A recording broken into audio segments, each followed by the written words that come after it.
السلام علیکم ورحمۃ اللہ وبرکاتہ۔ آج میں انشاءاللہ اس ویڈیو کے اندر روزہ اور قرآن کریم کے بارے میں کچھ وضاحت کرنے آیا ہوں۔ دعا کریں کہ اللہ رب العزت صحیح کہنے کی اور ہم تمام کو ان سب باتوں پر عمل کرنے کی توفیق عطا فرمائے۔ دیکھیے روزہ اور قرآن کریم کی کتنی بڑی طاقت ہے اور ہم لوگ اس کو بہت ہلکا سمجھتے ہیں۔ آج روزہ ہم چھوٹی چھوٹی بیماریوں کی بنا پر چھوڑ دیتے ہیں، قرآن چھوٹی چھوٹی بیماری میں چھوڑ دیتے ہیں۔ ہمارے پاس دنیا کے سارے کام کرنے کے لیے ٹائم ہے، لیکن قرآن کریم کی تلاوت کے لیے ہمارے پاس ٹائم نہیں ہے۔ اللہ ہم سب کی حفاظت فرمائے۔ لیکن روزہ ایک ایسی عبادت ہے، کل قیامت کے دن یہ ہمارے لیے اللہ سے سفارش کرے گا۔ روزہ ایک ایسی عبادت ہے کہ یہ بھی ہمارے حق میں سفارش کرے گا، کیونکہ روزہ اگر روزے کے طریقے پر ہم نے اس کو رکھا ہے اور گناہوں سے بچتے رہے، تلاوت جیسا اس کا حق تھا ہم نے اس کا حق ادا کیا ہوگا، تو انشاءاللہ امید ہے کہ یہ دونوں ہمارے حق میں سفارش کریں گے۔ لیکن بات یاد رکھنا، کل قیامت کا دن ہوگا، قرآن کریم ہمارے حق میں بھی لڑے گا اور ہمارے خلاف بھی کھڑا ہو سکتا ہے۔ اگر ہم نے اس کی تلاوت کری اور اس کے احکام پر عمل کیا اور صحیح طریقے پر ہم نے زندگی گزاری اور گناہوں سے بچتے رہے، نیک اعمال کرتے رہیں، تو یہ ہمارے حق میں گواہی دے گا۔ اور اللہ نہ کرے اگر ہم نے اس کو رمضان کے بعد ایک جزدان کے اندر لپیٹ کر ایک تاج کے اندر رکھ دیا، تو گویا کہ پھر ہمارا کتنا بڑا نقصان ہوگا یہ ہم نہیں بھی جان سکتے جب تک ہماری موت نہیں آئے گی۔ یہ وہ قرآن کریم ہے کہ یہ ہمارا دنیا کے اندر بھی ساتھ دے گا اور بعد مرنے کے بھی ساتھ دے گا۔ یہ وہ قرآن کریم ہے کہ اللہ کے دربار میں جھگڑے گا کہ یا اللہ اس بندے نے تیری تلاوت کری، راتوں کو نوافل کے اندر میری تلاوت کری، لہذا اس کو جہنم میں نہ ڈالنا، اس کو جنت کے اندر اس کا فیصلہ عطا فرما۔ تو اسی لیے اللہ کے دربار میں جھگڑے گا۔ یہ ابھی ہمارے اختیار میں ہے، چاہے تم اس کو اپنے حق کے لیے قبول کر لیں اور چاہے اپنے خلاف کھڑا کر لے کر قیامت کے دن۔ کیونکہ دنیا کی جتنی بڑی ڈگریاں ہیں، بڑی سے بڑی ڈگری انسان کی موت پر ختم ہو جاتی ہے، اور ایک حافظ قرآن کی، ایک قرآن والے کی موت پر اس کی ڈگری شروع ہوتی ہے۔ یہ حافظ قرآن ایک ایسی دولت ہے، یہ ایک ایسی نعمت ہے کہ اس کی ڈگری دنیا کے اندر بھی رہے گی اور بعد مرنے تک کہ اس کی ڈگری ختم نہیں ہوگی۔ تو اسی لیے قرآن سے اپنا رشتہ مضبوط کریے، قرآن کو اپنا ساتھی بنائیے، قرآن پر ایسا عمل کریے کہ آپ کے حق میں کل قیامت دن کھڑا ہو جائے۔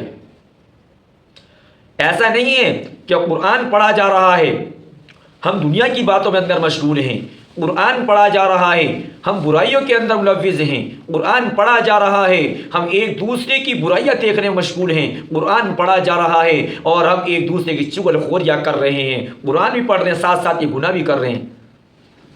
ایسا نہ کرنا میرے بھائی، قرآن کو قرآن کے طریقے پر پڑھنا، قرآن کو قرآن سمجھ کر پڑھنا۔ ایک یہی تو کتاب ہے جو اس دنیا کے اندر ہے اور جس کے اندر رد و بدل نہیں کر سکتا کوئی قیامت کے دن، کیونکہ اللہ رب العزت نے اس کی ذمہ داری لی ہے۔ کیونکہ انگریز نے اس قرآن کو مٹانے کے اندر کتنی محنتیں کری ہیں، لیکن انگریز خود مٹ گئے لیکن قرآن کو نہ مٹا سکا۔ تو اسی لیے قرآن کو اپنی زندگی کا ایک حصہ بنائے کہ دنیا ادھر سے ادھر ہو جائے لیکن قرآن پڑھنا نہیں چھوڑوں گا۔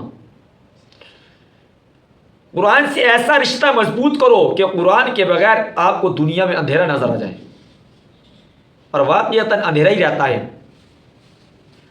اور روزہ اس طرح رکھو کہ میں نے صرف اللہ کی رضا کے لیے روزہ رکھا ہے، کیونکہ روزے کا جو مقصد ہے وہ ہے گناہوں سے بچنا، اور اصل مقصد ہے تقوی، لعلکم تتقون، تاکہ تم متقی اور پرہیزگار بن جاؤ۔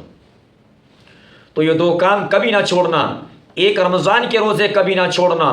اگر آپ نے رمضان مبارک کا ایک روزہ جان بوجھ کر قضا کیا تو یاد رکھ لینا، سردی ہو، گرمی ہو، برسات ہو، ٹھنڈ ہو، گرمی ہو، آپ پورے 12 مہینے لگاتار روزے رکھ لو لیکن رمضان کے ایک روزے کی فضیلت کو حاصل نہیں کر سکتے آپ. تو اسی لیے رمضان کے روزے کو مستقل رکھیں اور قرآن کریم کی تلاوت کبھی نہ چھوڑنا ورنہ برباد ہو جاؤ گے. نہ معلوم کہ آئندہ رمضان ہمیں نصیب ہوگا یا نہیں ہوگا. پچھلے سال کتنے نوجوان، کتنے بزرگ، کتنے بچے ہمارے ساتھ موجود تھے لیکن وہ اس رمضان کے اندر اللہ کو پیارے ہو چکے ہیں. تو دعا کرتے ہیں کہ اللہ تبارک و تعالی تمام مرحومین مرحومات کی سب کی مغفرت فرمائے اور ان کے درجات کو بلند فرمائے. عقل مند شخص آدمی وہ ہے جو مرنے سے پہلے مرنے کی تیاری کر لے. ایسا نہ ہو کہ ہم رمضان مبارک کا مہینہ غفلت کے اندر گزار دیں یا گناہوں کے اندر گزار دیں اور ہمارے اگر رمضان میں نصیب نہ ہو. ایسا نہ کرو. یہ رمضان کی راتیں اس طریقے سے جاگو کہ میری زندگی کی یہ آخری رات ہے. انسان کی وہ کیفیت کیسی ہوگی کہ اگر اسے معلوم ہو جائے کہ رات میری زندگی کی یہ آخری رات ہے تو انسان کتنی محنت کے ساتھ عبادت کرے گا، اللہ کو راضی کرنے کی کوشش کرے گا، اللہ سے توبہ استغفار کرے گا. امید کرتا ہوں کہ آپ لوگوں کو یہ تمام تر باتیں سمجھ میں آ گئی ہوں گی. تو ملتے ہیں نیکسٹ ویڈیو کے ساتھ. تب تک کہ آپ مجھے اجازت دیجیے. السلام علیکم ورحمۃ اللہ.